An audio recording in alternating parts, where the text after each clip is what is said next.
All right, folks, let's get rolling. First of all, thank you to everybody for coming and spending some time with us today.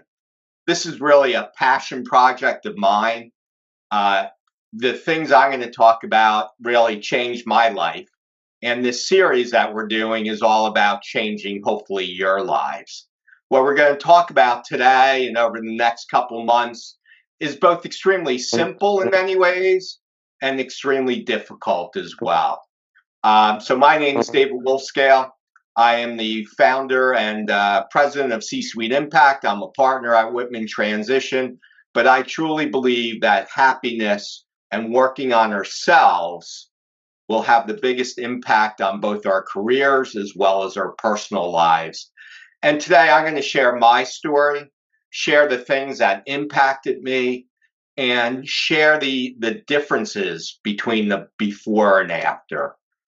So I want to thank a couple people before we get started. Big thank you to Phil, my partner, for allowing me to have a passion project and not roll his eyes and let us use resources from our organization. So I appreciate that.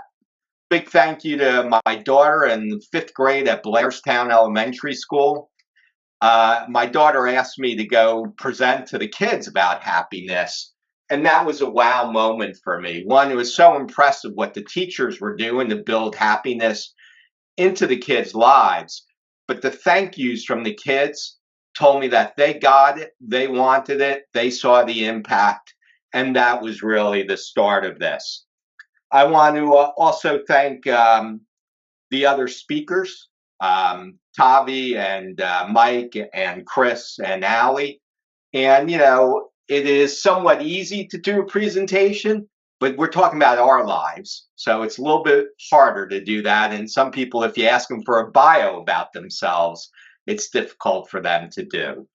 And I want to really thank Yanni and Gino and the sales support team. Yeah, I had to worry about doing the presentation, and I didn't have to worry about doing too many other things, which made it much simpler and gave me the ability to do it. So big thumbs up to you guys. And again, biggest thumbs up to our audience. And my goal is simple, and that is to change people's lives. So our agenda today, I'm going to talk a little bit, 10 or 15 minutes. We're going to break into small groups. We want this to be action oriented and also get to meet some people because everybody's here. They care about thinking about their future. They care about their mental health. They understand, I believe, part of my role as a leader is to help up-level my team. And this is part of up-leveling my team. And in fact, for me, changed my life. And I've certainly seen other people thrive because of taking action here. Then we're going to give you a challenge because this is a series, not a one-off event. And so we're going to give you a little homework to try over the next 30 days to help move your needle. Just move your needle a little bit. And then I'll share the resources that were really impactful to me. Most of my resources are really science-based. And everything I'm going to talk about, I stole from somebody else, but I implemented it and I had an impact on myself. So we'll share the resources that impacted ourselves, and this will be part of our standard. My hope is that this becomes a community, and there's a couple people here who are thinking about presenting with us, and I hope this becomes an ongoing community of people who see the impact of these type of things. My personal goals are to change people's lives. I mean, that's a high bar, much higher than I'm going to help somebody sell their business. Both very, very important. But I do believe that the tactics that we're going to talk about, not only today, but Chris and Tavi and Allie are going to talk about, can have that impact on everybody's lives. So here comes my story, the hard part. And my story really starts with looking in the rearview mirror. And until I was probably 40, I spent a lot of time looking in the rearview mirror. And is there anybody here who spends too much time looking in the rearview mirror? And to me, when I look back, I wasted a lot of time looking in the rearview mirror. Now, I think Learning lessons from mistakes, that's certainly valid. And gaining knowledge from mistakes that we make, that is certainly impactful. But spending time in the rearview mirror, not such an important thing, not such an impactful thing. And quite frankly, an energy suck and a negative thing almost always when people are looking in the rearview mirror. Now, some people, glory days, and they are better than I am, but for the most part, when people look in the rearview mirror, it's not about glory days. So why did I look in the rearview mirror for so long? And that was really because I trained my brain, and I didn't know I was trained in my brain, but this is something that I did highly effective. I trained my brain to look for all my faults. Very common with people with ADD to have negative self-talk. And I have ADD, and anybody who knows me knows I flick. I don't stand still at meetings. I have little toys that nobody else has. But the problem with the ADD for me wasn't this stuff. It was the negative self-talk that I talked to myself. And I would call myself an idiot and a loser 20 times a day, not out loud. I could be having a conversation with you and calling myself those things. And for those of us who have kids or grandkids, could you imagine telling your kids 20 times a day what a loser you are, what an idiot you are? Would not say you would win, parent of the year or get the mug that said, number one dad if you did that all the time. And I was doing that to myself every single day. And it was hard. And I taught my brain, though, that anything I did wrong, my brain would get a gold star for finding it. So we just went to New Jersey State Society of CPA convention. And I'm going to admit this to everybody. I forgot a belt. And I didn't wear a belt for 2 days I was there. Now, I believe that not having a belt, my pants weren't falling down in case anybody was worried about that, but not having a belt had really very, very little impact on what we did at that event. Met a lot of people. I believe going to that event will be highly successful. If I went back 10 years ago, for the next 2 weeks after that event, here's what I'd be thinking about. I can't believe I wore a belt. Everybody wears belts. Don't they know? I'm sure everybody was staring at me, and I would invest my time in beating myself up for not wearing a belt instead of investing my time on following up, being positive, and making things happen. And I also used to think about ADD as all negative, right? I do this, it's here. I didn't plan this, and that's just who I am. But ADD has both positives and negatives in my life, and it makes me very easy to multitask and to hear things and to be empathetic. And it makes me have stuff like this over my house and things of that nature. But for most of my life, I looked at ADD as only bad. And the pain of normal. I wanted to be normal. I wanted to be like everybody else was in the world. Now, as I've gotten older, I'm not sure there is such a thing as being normal anymore. Is there a normal family? Is there a typical, career path? Sure.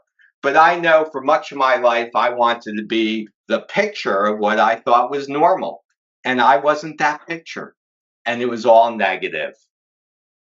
I would have fights with people and I was having a fight with them because I would be clunky. They would say a little thing. I was very thin skinned. And oftentimes I was angry because I was beating myself up all day, every day. And not a good place to be. And if you looked at me from the outside, you didn't see all this going on. And you saw somebody who ran a successful business, and you saw somebody who had about 20 people working for me. My biggest client was J&J. All this success, but that's not how I felt. That's not how I looked. That's not how I acted. And so some of the impacts of that was I had physical pain from beating myself up. I had knots in my back all the time. I was angry. And certainly I did not maximize me. Again, had lots of success, but didn't maximize my success. And during the off times, I was very good at beating myself up. So way too frequently, I hear people say things like, I'm my biggest critic. And they always say that as a positive. The world has enough critics for you. And I'm not saying, you should tell yourself gold star for little things. Let other people be your biggest critic. In this world, I think you should be a fan of you. And I think you should understand you have good parts, you have bad parts, but you are who you are and you should embrace who you are. So, didn't maximize me, my shoulders hurt, I had pain, and the journey was difficult for me. Successful, but difficult. So, a couple of things changed for me. One, I went to, sorry about that. I won't be thinking about that all day. So, my definition of happiness became, and this might not be the official definition, but my definition of happiness is when I wake up in the middle of the night, do I sit there and go over the last 2 weeks and figure out all the bad things that I did? And I still do bad things and I still make mistakes. Or do I spend that time when I wake up in the middle of the night thinking about how blessed I am, the opportunities I have, get up and get to work, and sometimes at 4 o'clock in the morning, you'll get an email from me. And so when I wake up in the middle of the night, I used to spend that time as beat up David time, and now it's rejoice time. Don't love waking up in the middle of the night, but it is who I am. And then the time to recover from negative things. Like I talked about, I didn't wear a belt, and I see somebody from Wilkin and Guttenplan here. Not sure if you noticed I didn't wear a belt at the convention, but had no impact. And I thought about that for 3 minutes, and then I moved on. And until I was getting ready for this morning, I hadn't thought about it. But if we went back, I would have spent 2 weeks just saying, I can't believe it. I'd wake up in the middle of the night and start saying, I can't believe I didn't wear a belt. Holy cow. And yet it was totally unimportant and is unimportant, right? You should wear a belt, but unimportant in the big scheme of things. So now it's the time to recover from those negative things, and those negative things still happen to me. So now this is much better. I used to spend all my free time beating myself up and looking in the past. I told my brain to look for the negative and keep on reinforcing that. And now I generally look in the future, and I am a forward-looking person. And why has that occurred? So one, no negative self-talk.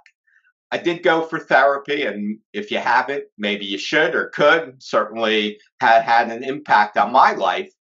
And I thought I was unique and special, and the therapist, I was just another middle-aged entrepreneur who had ADD. And he said to me, and I still remember this, so you have 20 people working for you. Are they all real idiots? And they weren't, and I had a lot of respect for them. And does Johnson & Johnson, a Fortune probably 10 company, do they look for losers to do work for them? And certainly not. And so that day I decided I would no longer talk about myself negatively.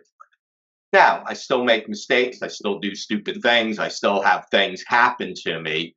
And I'm okay saying I made a mistake, but I'm not an idiot. And that is the core. And again, that goes to being a big fan of yourself. I've created a wonderful environment at C-Suite and Whitman Transition Advisors, along with Phil and everybody else on our team. I ask team members, share a highlight with me when they're talking. We have meetings on Friday to share successes. And we've built process so that I hear positive things. In this organization, if I get a call from a team member, it is more likely that they're sharing something positive than they're sharing something negative with me. And that's the environment that we created, and that's the environment that we're looking for. I try and end my day or my week writing down positives. And here's something that I'm sure every one of you, if I asked you what's the biggest negative that happened today, if I asked everybody at 5 o'clock, you would all respond in a second. If I ask you for a big positive, if you're like me, I have to look at my calendar. There's times I talk to Phil at 8 o'clock in the morning and there was something really big and positive going on. And by 5 o'clock, I forgot that. I still remember I didn't wear a belt to the state convention, right? So I think we're wired somewhat negatively. You need to force feed yourself that positivity. So I'm authentic. I used to have this vision of what I should be as a leader and what's expected of me. And look, I do modify behavior, but I'm me. Some people like me, some people don't like me, and I'm okay with that. But unlike 20 years ago, I like me, and that's a huge thing. Some of you know Gallup organization talks about working in your strengths. If you look at my strengths and my roles and responsibilities, it's perfectly aligned. And why do I love what I do every day? Well, I do what I do well every day. And so I work in those strengths. And if you've never taken strength finders or heard about that, certainly worth doing. And the more time you spend in your strength, you'll naturally be happier at work. And then, like I said, I write down positives. Now, all these things, I go in cycles, right? But generally, I am in a hugely better place today than I've ever been in my life. And I hope all of you are in that as well. And so I have a new definition of happiness in life, and that is crush the day. And if you're on my team or if I interact with you, you've probably heard me say crush the day. People used to tell me, stay in the moment, stay in the day. And I had no idea what that meant, mainly because I was thinking about yesterday. But now I feel if I crush the day, if I make the most of every single day, no matter what the obstacles are, no matter what the issues are, if I make the best that I can and I crush the day, I believe you crush life by crushing days. And you just build up good days, and that builds up a good life. And I'm very directional. When the pandemic came, my mom was so generous to give me a big gift, and I bought a big bubble so I could work outside. And I love being outside. I love working outside. And now I have an RV. I'll be working in a state park next week from Monday to Thursday. I'll have internet. I'll crush work. And 5 minutes after work, I'll be kayaking on a lake. I think you can crush work and crush life. And this is an either or.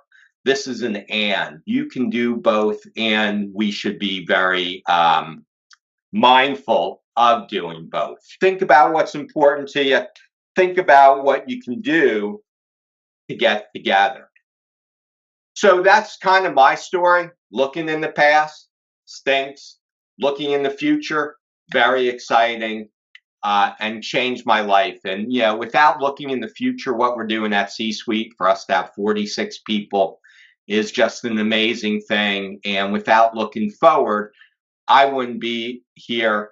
Phil wouldn't be my partner, right? Because Phil is, and we're great partners. It's been a long time. We're in alignment.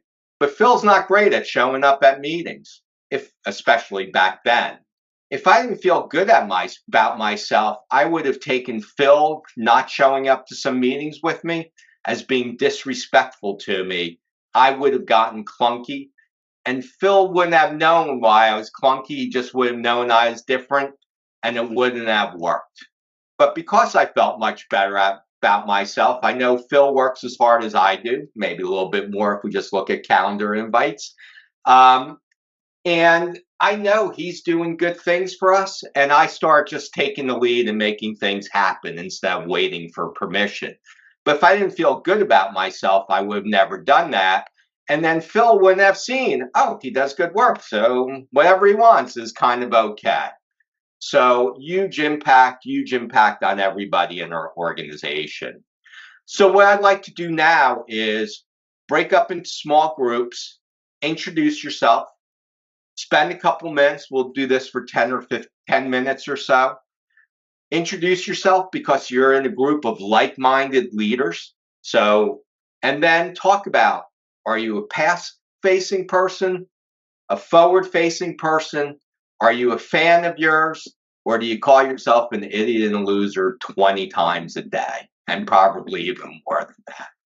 And I know that I'm not unique in that. And so I hope, again, this changes people's lives. So Yanni, if you would split us up into some small groups, and we'll be back in 10 minutes or so. And again, make sure you introduce yourself. You're among wonderful company, and thank you for investing the time. So, well, thank you. You spent some time with others. Any wow moments for anybody that they'd like to share, or any wow thoughts for anybody that they'd like to share? I would like Michael to finish the story. We are not alone in the universe, I think was what went through my mind. So, Steve, you had something you wanted to share. Yeah, one of the interesting points one of the people in our group made was there's an ebb and a flow to it. You know, there's certain times you feel, hey, I'm really forward looking, and there's other times like, man, I'm still beating myself up over backward looking. And it wasn't one or the other. It's kind of like at certain times there's an ebb and the sine curve is how he described it. Great. I thought it was a great point. And I would agree with that. Although one thing I would say, when you are in an ebb, you want to pick up these skills, right? Because that's when you really need it, not when you're in the flow. But you want to build those habits while you're in the flow to help you when you're in the ebb. Makes sense. So thank you. And I saw somebody else had their hand raised. David, hey, it's Mark Levine. Hey, Mark, welcome. Thank you. I was in with a great group of guys, and I heard a couple of things. One is continuing to look forward even in the face of loss, even in the face of tremendous loss, that it hurts our hearts, and yet we can still look forward. And then the other thing I heard, which was really cool, is the idea of a living and dying list. If I only had 6 months to live, what would I make sure I do? And if it's longer, what do I want to make sure I do?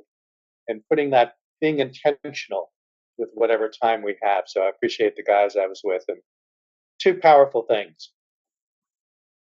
Well, I agree. Monday, I'll be kayaking right after work, so make things happen.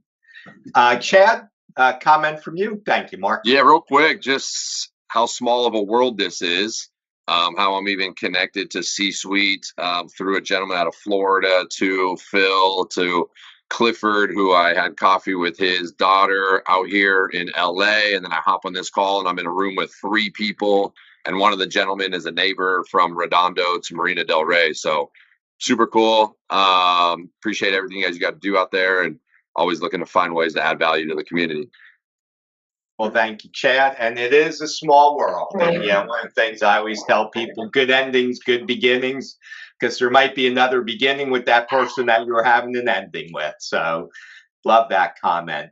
So one, we're trying to do this on a monthly basis. My story and the resources I'm going to share are things that impacted me. Chris is going to share her story, have different resources, different impact. I truly believe there's a million ways that you can move that needle for yourself. And you kind of need to be at the right time for you to listen and to hear the right thing. And so hopefully this series will give you lots of potential tools and tactics that might work for you. And this series is also about real people and real strategies. So what we're not doing is trying to talk theoretical or have coaches or even therapists on here. We're trying to have real people, which they're real people as well, but real people who that's not their focus and the impact that they've had. So very excited. Chris is going to be our next speaker. She's going to share her journey. She spoke at our offsite for our team, and that was very impactful for a number of our members. Certainly gave me more confidence about doing this as a general thing. So, Chris, why don't you introduce yourself and give a preview of what you'll be discussing? Sure. Thanks. Chris O'Keefe, Impact Strategic Funding, part of the C-suite family of businesses, and I work with business owners all the time, trying to help them with their financing. That's not the important thing. The important thing is that we're all human beings in our leadership roles, right? And I was just saying, in our small group, I think a lot of times we look around and we see what we see on the outside, and especially in this virtual world of social media, we see the highlights all the time. And so what I love about this series is we're getting to the real places, the things that when we're not on camera, we're dealing with. And I'm going to talk about storytelling and stress and how I'm learning to tell different stories to myself and to others so that I can not only impact my physical body, but also the actions that I take, because I have found over time that the stories I'm telling have kept me stuck. They've kept me physically not well, and they've impacted me in a lot of ways. And I don't think I'm the only one. So we're going to talk a little bit about storytelling and how to improve that so that the actions that we take can be more meaningful and impactful, and our growth journey can thrive. So that's what's coming next.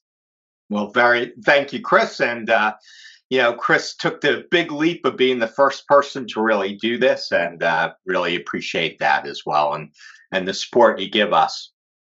And then 2 final things from us. So we decided that this is an action-oriented thing, and so we want to give you a challenge every month to do. And again, the challenge that we want to give you is a challenge to help you move your needle. I believe it's about training your brain, and you need to train your brain to look for the good things. And once you train your brain to look for the good things, it'll find it. Our brains are really amazing. And when I taught my brain to help me find every negative thing that I ever did, it was really effective. So my challenge to everybody is to end your day and write down 5, 3, 2 good things that happen to you every day. And that's part of training your brain to look for those things. You're telling your brain what's important, and your brain will go find it. I also want to share some resources that have been highly impactful for me, and we'll send this out. So it really started for me with Dr. Seligman talking about really depression and hopelessness, and that happiness is the opposite of that. Really led me on this journey. Sean Anker talking about why people in Harvard are miserable and why we should not be looking at the norm curves, but the exceptional. Love Sean Anker. Amy Cuddy, why body language will change your life and presence. Wow. Yale's happiness class is free. I think I've told Mike this. I listen to a lot more bad music now because it talks about trying new things. And so I'll read something that says, oh, this was my favorite brand, and I'll listen to them. So I've listened to a lot of bad music because of that, and I've listened to a lot of amazing music. And what I've also done is stop listening to the same things over and over. So the Yale happiness class, chatter, which is how you have conversations with yourself. And I think those are big, big things. And then finally, I want to thank everybody for coming, for taking the chance with us. I hope it was impactful. If this is exciting to you, please reach out and let us and tell us if you'd like to help us. It could be just publicizing. It could be I want to speak, but I want to have an impact, because can we all agree that the world has enough negativity, and if the world had more positivity and positive people, the world would be a better place? Can we all agree to that? Yep. The ideas I shared are simple. The actions are simple. The impact won't happen unless you take those actions. I challenge each of you to take that journey, change his life, and I appreciate every single person here. And I know you either came here from somebody on our team or I know you, so thank you very much. C-Suite's here to support you as a business as well. Have a great day, everybody, and go crush your day. Win today. Thanks. And win Thank your you, life. David.